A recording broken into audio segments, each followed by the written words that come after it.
Welcome to Inside ArtScroll, where the books that we read and the people that write them come to life. It's a pleasure to welcome Rabbi Hillel Danziger to ArtScroll Studios. Shalom Aleichem. Aleichem Shalom. It's not just a pleasure, it's an honor, and it's also many collective years of being a part of the greater ArtScroll mishpacha. How many years are you associated with us? Close to 40. About 40 years. Rabbi Danziger is here really almost like a celebration of one of the most monumental projects that ArtScroll has embarked upon, and that is the completion of the English Ein Yaakov. Yes. And we're going to delve into what the Ein Yaakov is. But before we even talk about what the Ein Yaakov is, Rabbi Danziger, how long were you working on this project? 5 years. Wow, 5 years. What we'd like to do and talk a little bit about is the history of the Ein Yaakov, because it's not a new sefer, and then a little bit about the sefer itself, and maybe share with the viewers some really interesting things that I learned when I was learning about the Ein Yaakov, and by going through some of the parts of the sefer itself. So, Rabbi Danziger, talk to us a little bit about who the author was, what period of time he lived in. Right. So the author was Rabbi Yaakov Ibn Habib, and he was born in 1445 in Spain, and he was one of the Spanish exiles in 1492, where he went to Portugal, which expelled its Jews only 5 years after that. He suffered a lot. His son, the Maral Bach, as a teenager, was actually forcibly baptized in Portugal. And they eventually escaped, and he moved to Salonika, which is Greece, but was under Ottoman rule for about 100 years before that. And it continued to be under Ottoman rule till the beginning of the 1900s. So it was really part of Turkey, where he was widely recognized for his scholarship, and he became a Rav, and he actually met two wealthy philanthropists, bibliophiles. Now, bibliophiles back in 1500 meant there weren't many printed works, but they had vast libraries, which he availed himself of to compose the Ein Yaakov, where he collected all the aggadahs the aim was all the aggadahs in Bavli and Yerushalmi, but he had a thematic considerations. He really only used those aggadahs which fit his thematic arrangement, 12 themes. Torah, Avodah, Gemilas Chasadim, Din, Emes, Gan Eden, Gehenim, etc., things of that nature. And he omitted the ones that didn't really fit that thematic arrangement. But he kept the arrangement of the Shas Bavli. He kept the arrangement according to each Masechta. But sometimes he rearranged some of the material for thematic consistency. But on the whole, it follows the arrangement of the Shas Bavli.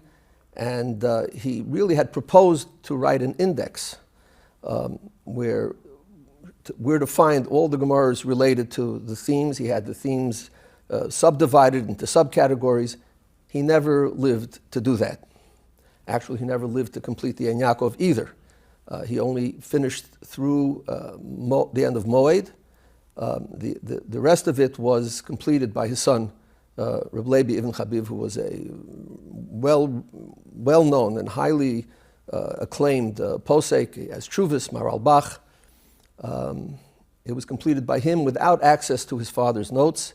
And so on the second half of Ein Yaakov, we don't really have the Ein Yaakov's own work. We have the work of his son, minus also Yerushalmi on the second half, because even the first half only had the beginning of Moed. I don't believe it was complete on Moed, and it was hard to come by copies of Yerushalmi in those days. The Maral Bach sent messengers to try to find copies of Yerushalmi for him to include. It was not included. But the Rabbi Yaakov Ibn Leib did produce the first half himself, and he printed it in 1516, which was really, not that much after the advent of printing. Very early, yeah. Yeah, it's, incunabula, which means really the cradle of printing, is till 1500. This was 16 years later. He also composed a work called Hakosev, means the writer, the author, where he collects comments from Rishonim, many Rishonim. It's hard to say Achronim because in his days that was just the beginning of the Achronim, many earlier works, and he compiled them. And so we have that only on the first half, the part that he published. But as I mentioned, that his son did not have access to his notes for the second half, so we don't have the original Hakosev on that section. The Hakosev in and of itself is a repository of comments from Rishonim that really would not have really been known until some of them, for example, the Rashba. The Rashba, besides his Chedushim on Gemara, on Shas, wrote Perushim on aggadas. And they are quoted extensively by the Hakosev, by Yaakov Chabiv in the Ein Yaakov. And they weren't really printed as a separate work until the middle 1900s. So for hundreds of years, really the access people had to the Rashba's Perush on aggadas was really in the main from the Ein Yaakov, from the Hakosev in the Ein Yaakov. And when you're saying that, there's a very amazing side benefit almost to the Sefer Ein Yaakov, which is that he quotes Gemaras. And if I'm not mistaken, he was considered a great expert into the actual Girsa of the Gemara itself, correct? That is true. He had access to the manuscripts, the Spanish manuscripts, and they do, the Ein Yaakov is a repository of old Girsos, which the Dikduke Sofrim uses extensively. Even the side of the Gemara, you find many times Girsas Ein Yaakov. And it's interesting to see some of the older Girsos. The Vilna printers, this is interesting, maybe we would have made different decisions, but they decided to, quote unquote, correct the Ein Yaakov by adjusting the Girsa he had to fit the Girsa in the Vilna Shas. But they left the old reading in parentheses, and they put the new ones in brackets. When we produced our Ein Yaakov, so there was some people, the purists among us, wanted us to go with the Girsa of the Ein Yaakov. That's the older Girsa. But it was meant to be, in part, a companion volume to people who are learning Daf Yomi. And therefore, not to give them, this is not what I learned in the Gemara. The Gemara said it differently. We generally kept the Girsa in the elucidated part as it is in the Vilna Shas, but on top of the page you have the original Ein Yaakov reading in parentheses without nakudos, and it's there for anyone who really would like to see it. It's really there on top of the page. You mentioned previously that part of the Ein Yaakov was written by Rabbi Yaakov and part by his son, the Marabach. When you were editing it and you were learning it, do you see a stylistic difference between the way Rabbi Yaakov and his son wrote?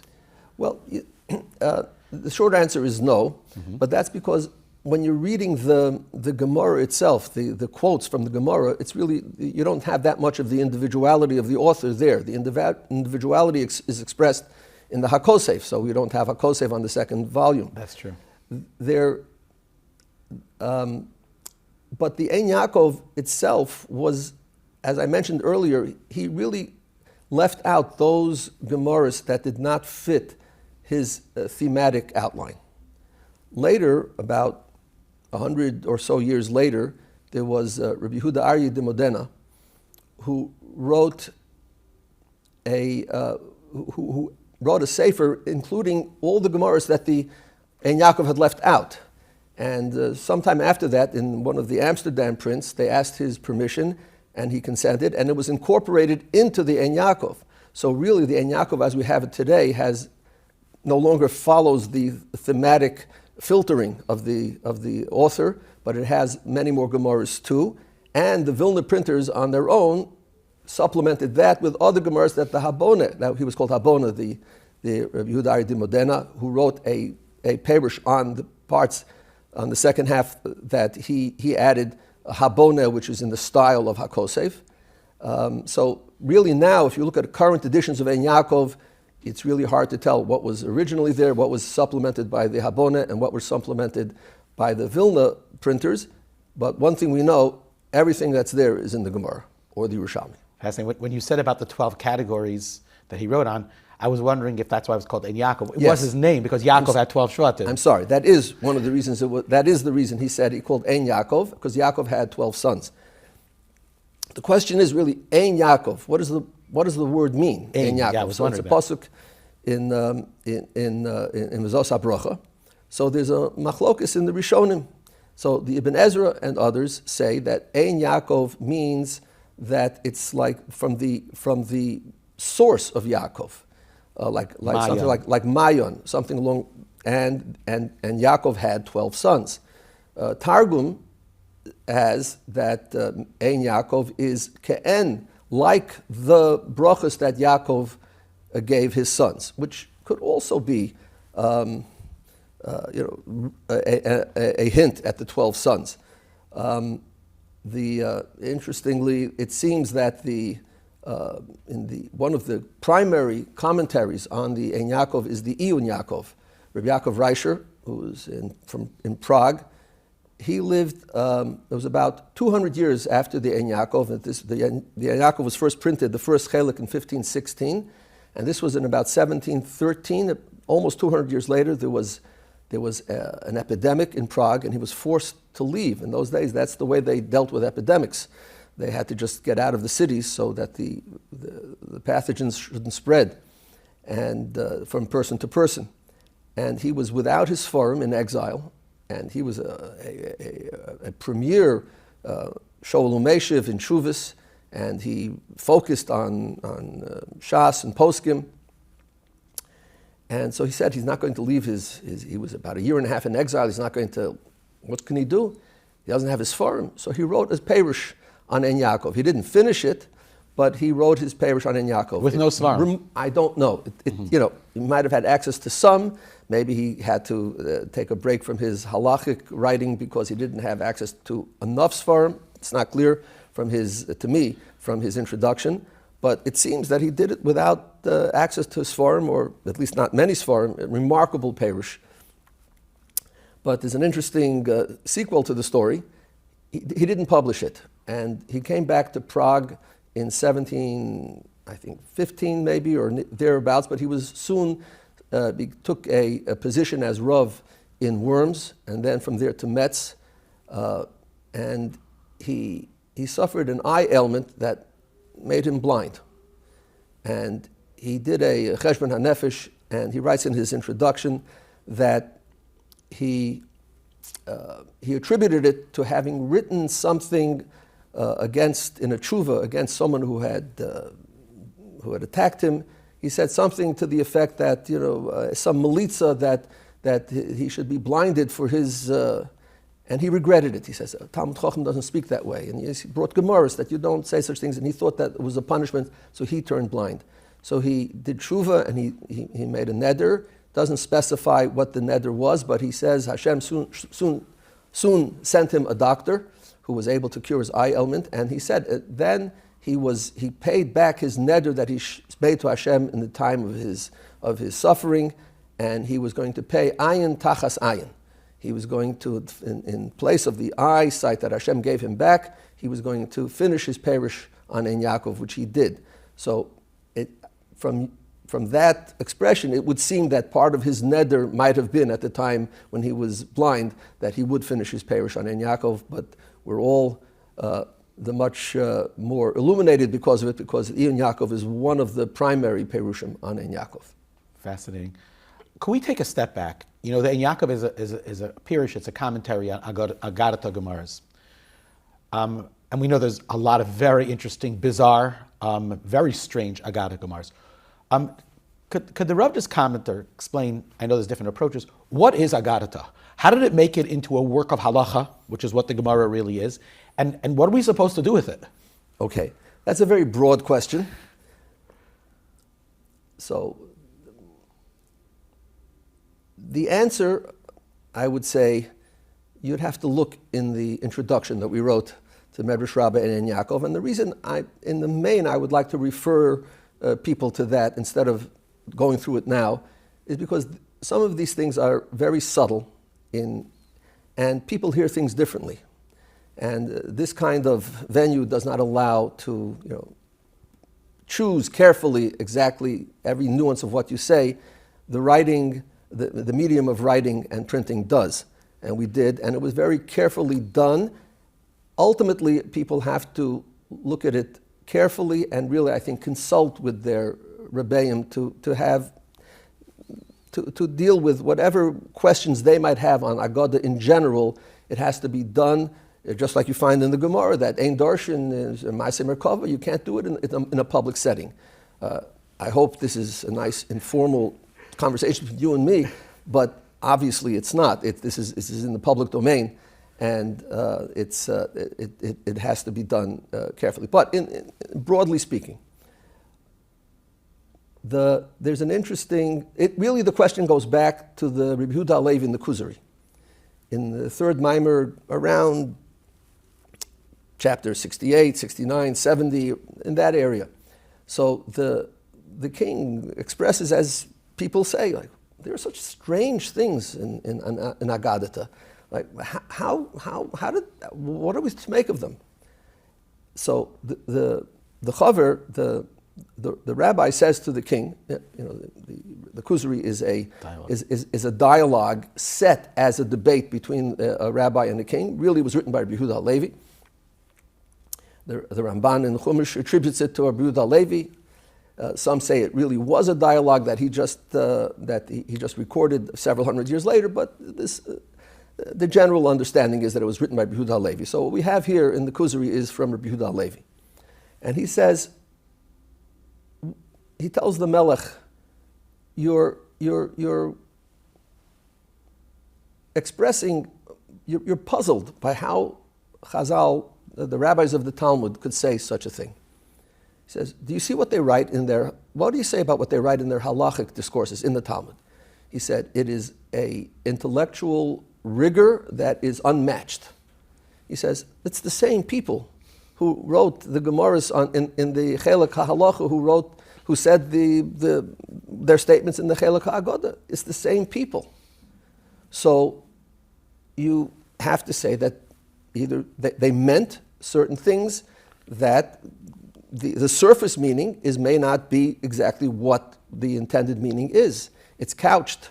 So this goes back all the way to Yehuda Halevi. Now, the Kuzari is speaking largely about the way they darshan psukim for halachic purposes, but it extends there to aggadah as well. So in the Hakdama to Ein Yaakov and in the Hakdama to our Medrash Rabbah, we really expand on this at length. There is an interesting Chassam Sofer. One of the main mother lodes of aggadah is the fifth parak of Bava Basra, the Aggadahs of Rabbi Bar Chonon, and Perek Hamocher Sasfina. And ArtScroll actually put out a separate pamphlet, which is, I think, very well received.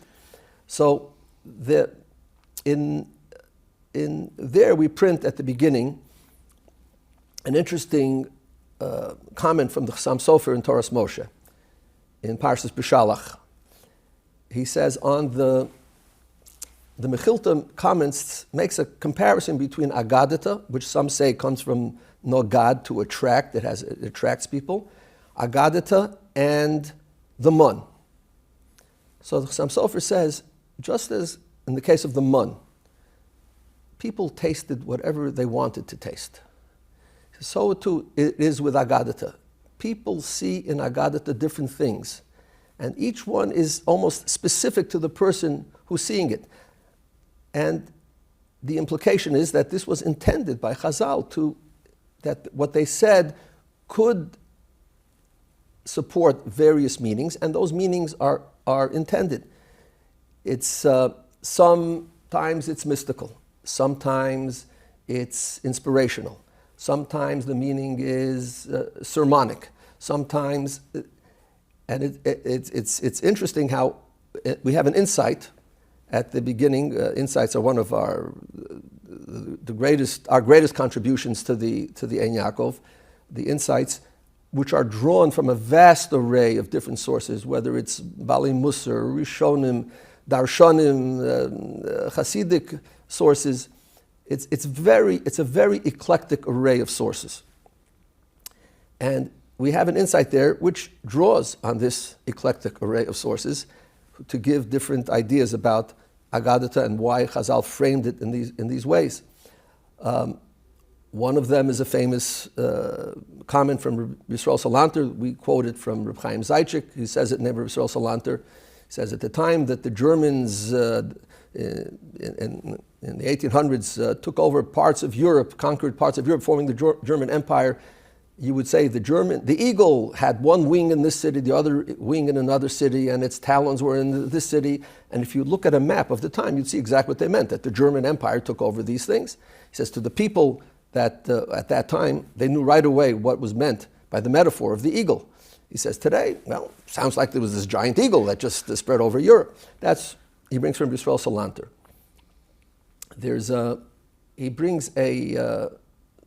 We bring there something also from the Radvaz.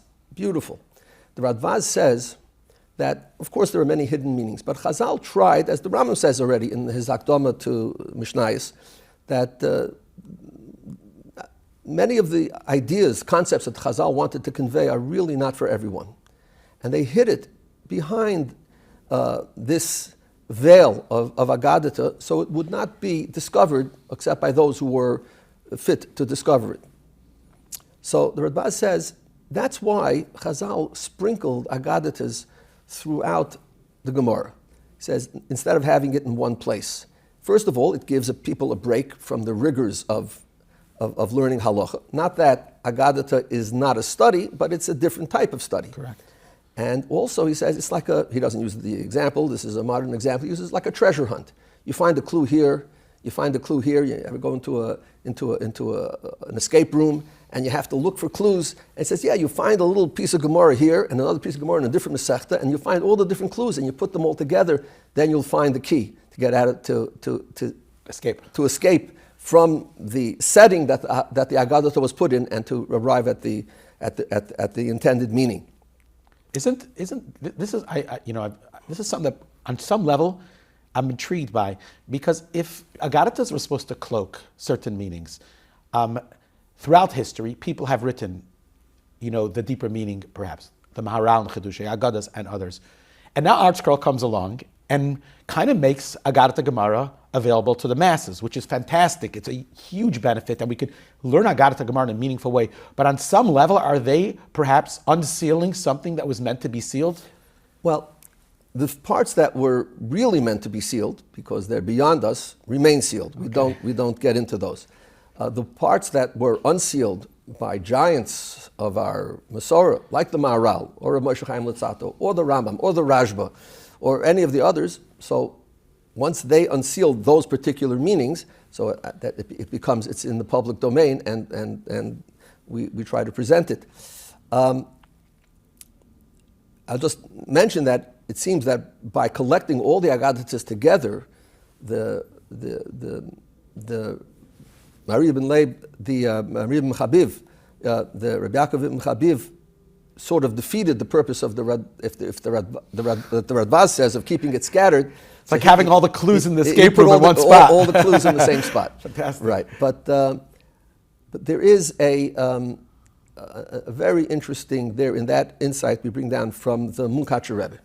I say, as I've mentioned, that the sources we draw on in that one are as eclectic as what appears throughout the 18-volume work.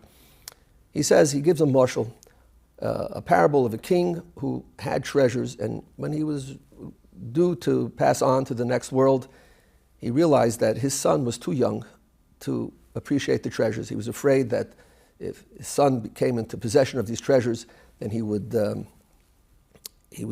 could be exploited by advisors, and people would take it, and he would fritter it away. So he had an artisan hide them in the palace walls and paint murals over the walls with some just less than perfect paintings in certain spots. So people wondered, they looked, that's strange. We had a first-rate artist painted it. Why did he miss that corner or this corner? Okay. The son grew, and he was a connoisseur of art, and he always admired the murals. And one day, as an older and developed and sophisticated person, he looks at, one second here, this doesn't make any sense. how did my father, the artist who did this, how did he paint such seemingly inferior things in this place? It's not the same as the others. And he had somebody break the walls at that point, and that's where he found the gems.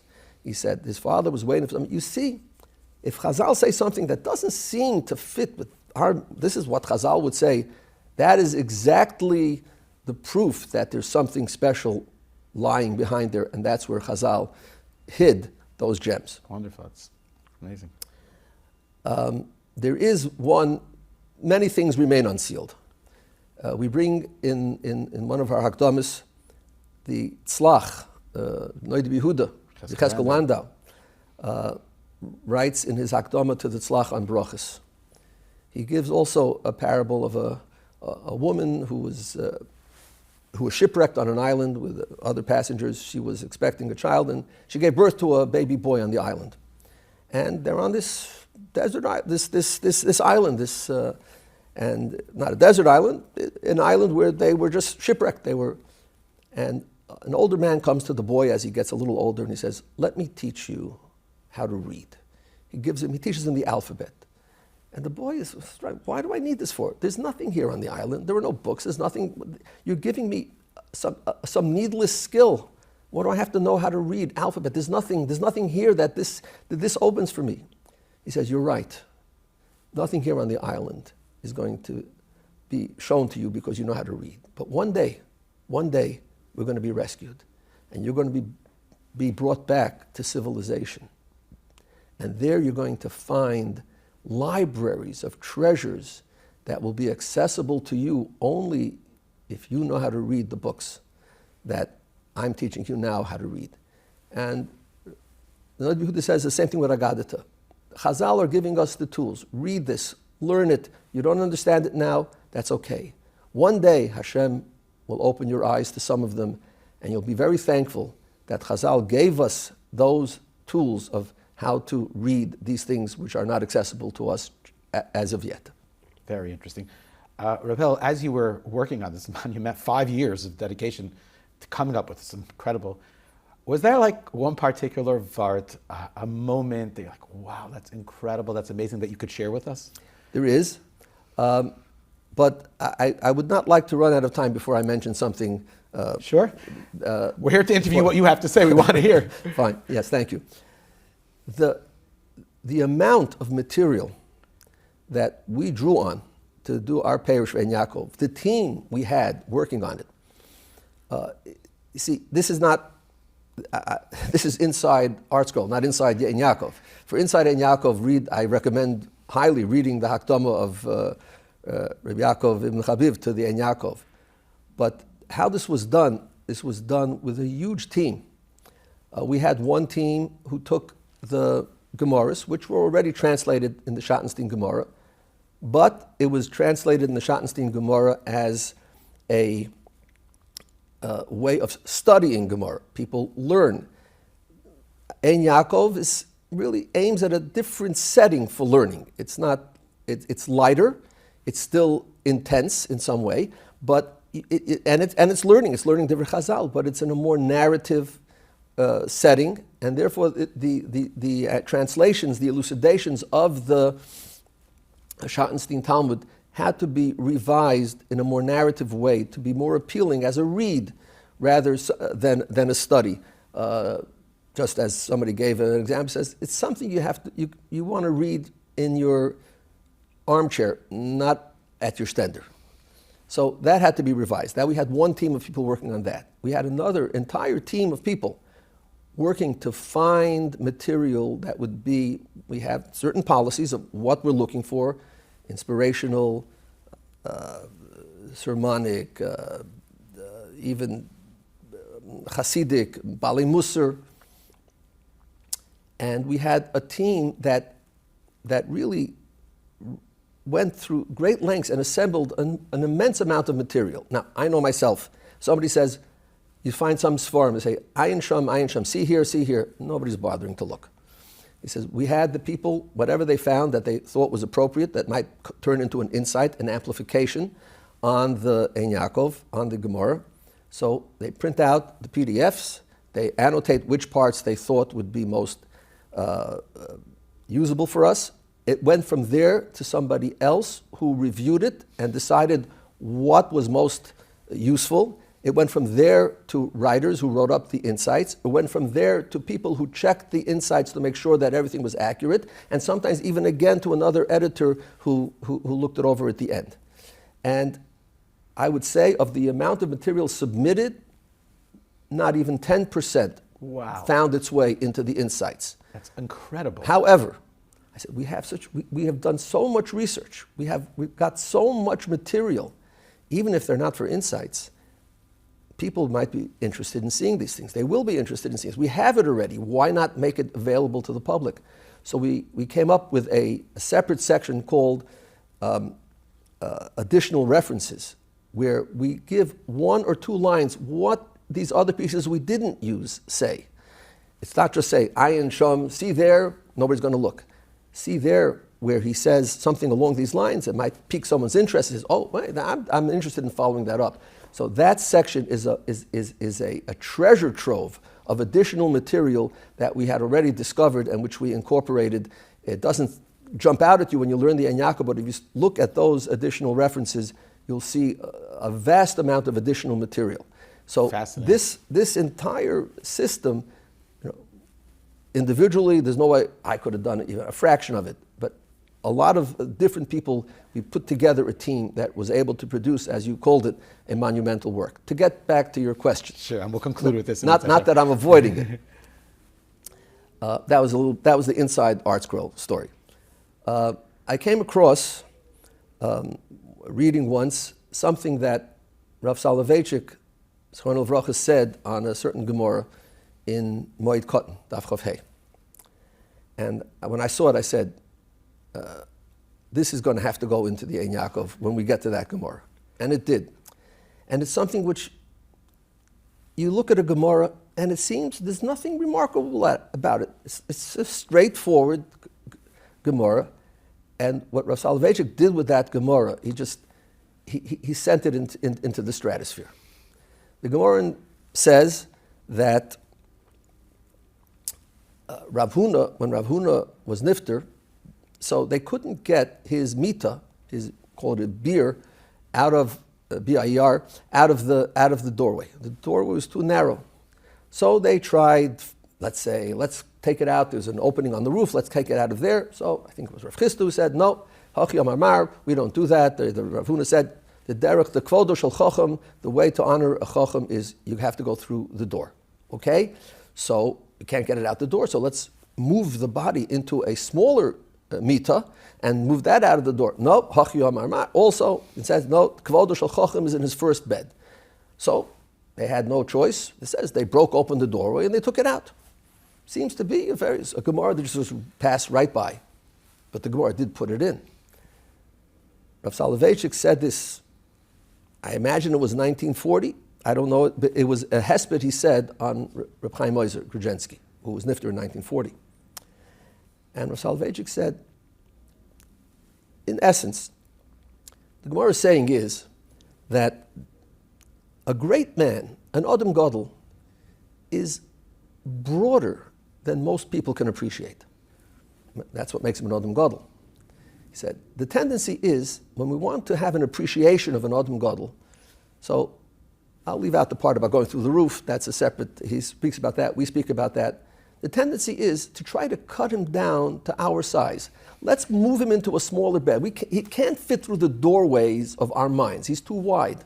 So we have to, the tendency is, move him into a smaller bed. Let's keep him. He learned B'hasmada, and he mastered this, and he memorized this, and he was kind, and he was Bal Chesed, and he says, no. Kvodo shel Chacham is b'mitasa harishayna. The cover of the Chacham is in his breadth, not in the narrow part that you can appreciate.